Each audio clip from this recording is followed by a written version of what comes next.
Awesome. Best way to do it. That's Yeah. Yeah. And you can just look at me, and if there's things you want to say specifically to the audience, you can talk to the camera okay. right there. Do you want an intro or anything like that? Of who I am? Yeah. I'm gonna tell. Yeah. cool, Go ahead. sorry. Introduce yourself. Okay. Yeah, like your name, like, and the name of your company. Okay, perfect. Hi, my name is Jay Lecapoy. I'm the owner of Promenade Brasserie here in beautiful St. Boniface, Winnipeg, Manitoba. We're talking about the spot. Yeah. So on that note, tell me all about it. So why did you start this spot? You know what? I have always wanted to own my own space, and I've done a lot of work, opened a lot of restaurants for other franchises, people in town, things like that. Started off, cooking for the first 13 years, did the college, did my best to, learn all those mistakes as much as I could. Mm-hmm. But at the end of the day, it always struck me as weird in Canada. Where do you go for Canadian food? That's a good question. It's kind of all over the place. Right. It's not a dedicated spot, really. 100%. Like, we know what our Canadian dishes are, or like poutine and things like that. But yeah, Fair enough. Good point. Yeah, and not to stop it, but everyone starts with poutine. And and all the other stuff. Okay, right? back bacon. Okay, poutine and back bacon. Right. How about that? Exactly, right? But there's some great stuff. And in maple Montreal. syrup. Sorry. Maple syrup, right? Yeah. You got your tortilla, you got some nice classic French stuff, but that's really regional to, right? Yeah. Your Quebec, right? And they do a great job of it. French but, onion. But if I say Texas barbecue, that gives you something in your brain. You know what I'm saying? Right? If I say, I went to Spain and had some beautiful seafood, that gives you a mental picture. Yeah. And unfortunately, please disagree with me, but I don't get that when I say I had Canadian food. Yeah, and even to be specific, if you say I had poutine, okay, fine, you might think Quebec, right? If I said bison, where would that be? Right. Exactly. Right. Is it Manitoba, Saskatchewan? It's definitely not Ontario. Right, exactly, So- right. East Coast, you're talking about donaires, maybe some nice, moose stew or something like that. Lobster. Absolutely. You're actually right. It's actually not specific. You can say lobster, but you could have lobster on the East Coast or the West Coast. Not in Ontario unless it's imported. Absolutely. So it can't really be a Canadian dish. So I see what you're saying. Like, Yeah. So that's kind of, the high level, chef brain thought of it is like, we as people on the prairies, we as Canadians deserve a space to celebrate, everything that we've done here. So this whole place is an exploration of what is it to have proper Canadian métier food. Love it, dude. That's sick. Okay, all right. So Sorry, that's a little deep for 9 a.m., but no, I love deep. Okay, all right. So walk me through that then. So how do you differentiate? Like, how do you make the Canadian dish? How do you make it stand out? How do you make it? If it's as you mentioned, when you think of Spain or France, there's very specific dishes that lend themselves to that country. So how do you do that here, and how do you incorporate Métis dishes? Absolutely. So, everything we do here starts with community, right? Okay. Because I'll be honest, like I used to make pemmican and stuff like that. Nobody wants to eat pemmican nowadays, right? It's really good. If you've been in a canoe, you've been up and down the Red River, you've done 50 miles on it, that type of thing, it's delicious. But, shoe leather's delicious when you've done that kind of work in a day, right? Well, to be fair, they've upgraded the taste of pemmican, I'm sure, from back in the days right, from yeah. where it started. Yeah, so that was like what we launched with, right? Was how do you take the idea of, something that was this staple that was in everything. Well, of course, we're going to make it into a tartare.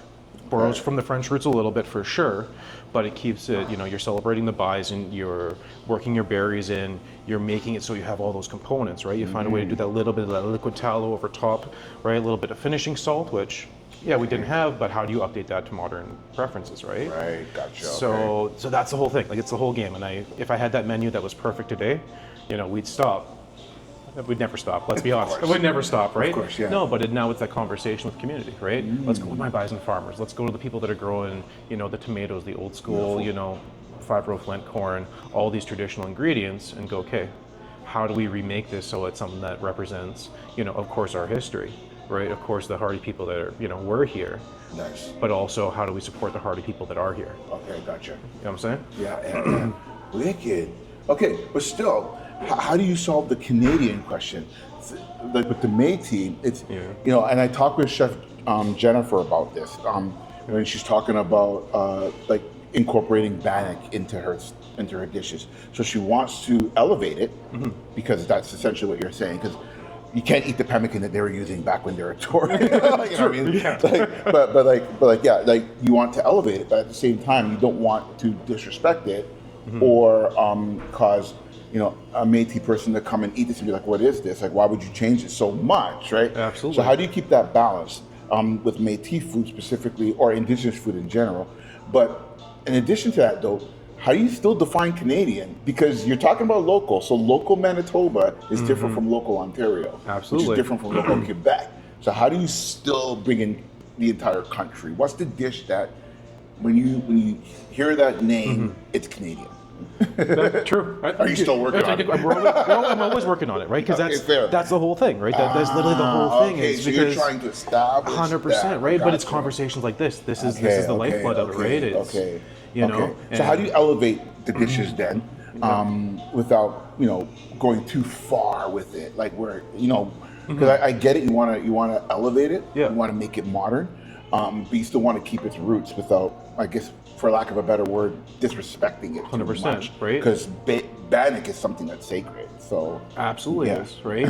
But it's one of those things. Like I feel like like for me, it's almost comparable to a lot of hip hop, right? When you're taking a beautiful track and you're using that sample, at what point does it go from an homage to something new to something that is disrespectful to the original? Okay, fair. Which is a good question. I don't have an answer for either of those. No, but the same time, but it's so. What are you doing at the heart of what it is people eating together, having a good time, right? Where is that comfort? Where is that restorative nature in what you're building for people? I like that. You know what? It's funny. It's just interesting the thought process, because Jennifer, and not to keep bringing her up, but I do it because it just sets off things that are connected, right? And Jennifer said the exact same thing. It's actually, sure, it's about the food, but it's about what the food brings, and the food brings community. She said the exact same thing. So in her situation, it was more about family, right? But it's more about that gathering of people having a good time, talking about things, talking through their issues, maybe talking through their problems, but also laughing, joking, reminiscing, having conversations like this. And that's actually what the food brings. So it's not really about focusing so much on the food itself. It's more about what comes with it. Yes. Yeah. Well, no, food's the feeling, right? Yes. And don't get me wrong, I love going to a chef's table where the spotlight is on that chef and that team, because I know how hard it is and they deserve to have time in the spotlight, right? But every day I want to sit, I want to talk to the person next to me, right? There's that primal feeling. We share food, right? We find a warm place, right? Connect with each other, have some good food. Like that to me is that essential human necessity, right? It's interesting you bring that up, because I remember saying this in another interview that I did. I quoted Kevin Hart. I think it was him, the comedian. He said something like you could be eating a hot dog, but it all depends on who you're eating the hot dog with. Absolutely. Right? It could be the best damn hot dog you ever ate because of the people you're sitting with. Right? Absolutely. So if you're sitting with bad company, then you're like, the people are bad, the food was bad too. Like it just changes everything. Absolutely. And that was kind of like to paraphrase the example that you used. No, but it's so true, have you ever been so mad that you had the best meal of your life? Doesn't make sense, right? Well, you're absolutely right. Unless it's afterwards and I'm eating your pancakes. Oh, okay, fair enough. Now I'm happy, right? So it can change the mood, but I get what you're saying. No, but it brings it back together. It's like, you go to grandma's and I don't know, maybe grandma made, the turkey or the ham, whatever it is, right? My grandma doesn't watch YouTube, so I can say this, but, she has one of those turkeys where you need like a 2-to-1, gravy to turkey ratio to make sure it goes down easy. Nice. But I love that. I love her turkey because I get to be with my family in a place that makes me happy. Oh, beautiful. Does that make sense? I can have a juice? No, I'm okay. Yeah, I'm good, but thank you so much. Okay, so tell me a bit about your background and how, and because you kind of already talked about how you incorporate Métis into it. So did you always know that you were Métis from the beginning, or did you kind of stumble across it along the way and then embrace it, or how did that work for you? I think it's been something that was acknowledged, when I was young, but I definitely didn't grow up in a way where it was something that was stressed as part of identity. Interesting. Okay. Garrett said the same thing.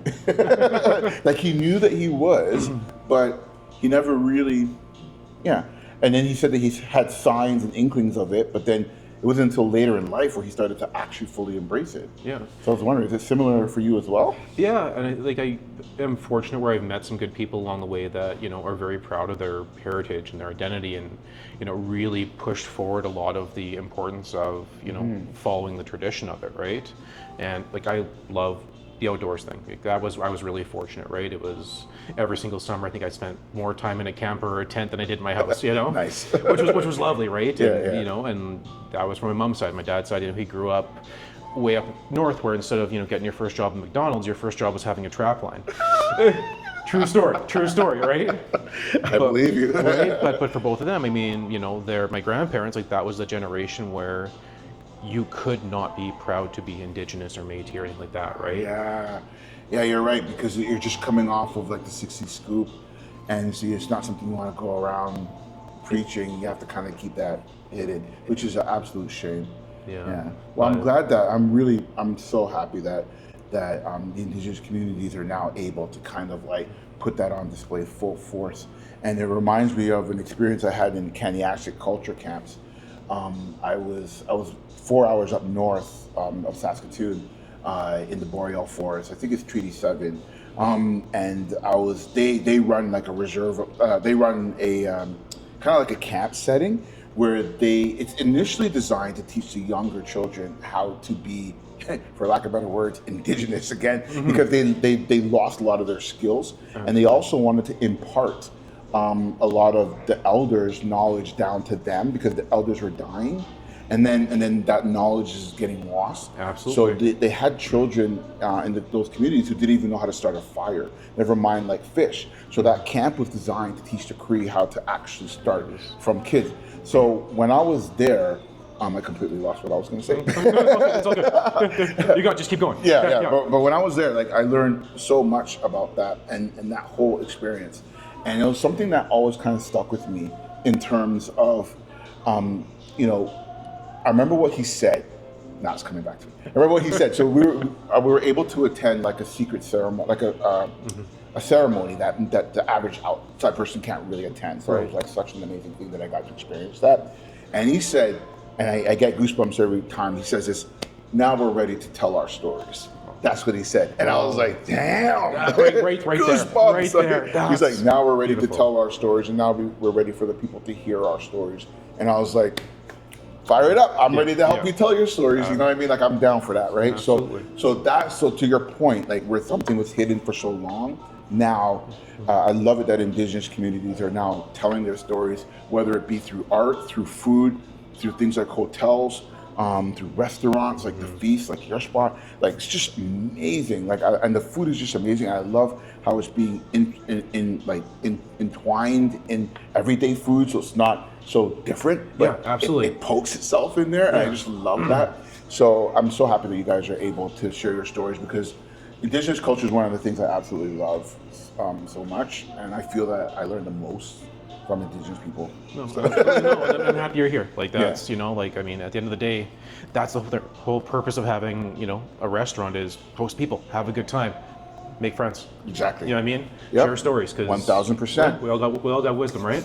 Completely. Now, before we wrap up, because this is probably going to turn out to be a podcast episode, because it's a little too long for a YouTube video. Sorry, I'm a chatter. It's all good. It's all good. No, but this is perfect. So what do you want people, when they come here and when they leave here, what do you want them to take away, whether it's the food or whether it's the environment? What do you want them to take away from here? That's a great question. Truthfully, it is, like, I mean, no, I think, people, as long, like, when you're here, be open, allow us to host you, right? Nice. That is truly everything we do, the hours of work, the blood, the sweat, the tears, the laughs. Let us host you, right? Yeah. So you're coming in the evening, we have a feature where it is, feast with us. And Nice. It goes back to that old school idea. If you show up, weak, weary, whatever you need, tell us, and we're going to start bringing food to you, right? Tell us what you want, we're going to start bringing drinks to you, right? So it very much is, like you said, going over to Grandma's house. But luckily, Beautiful. Grandma's got a chef hanging out in the kitchen. you know, but that's what we're here for. It is, you know, yeah, for sure we're going to feed you well, but mind, body, soul are here for you as well. Ah, perfect. I love that. That's awesome. And by the way, your server is the best. She's great. Amazing, right? Yeah. she's the person you want to come to meet you at the front door. Yeah. I never felt so immediately welcome the minute I walk into this place. So she's fantastic. No, perfect. No, I'm blessed to be surrounded by amazing people. Awesome. All right, thank you so much for that. No, of course.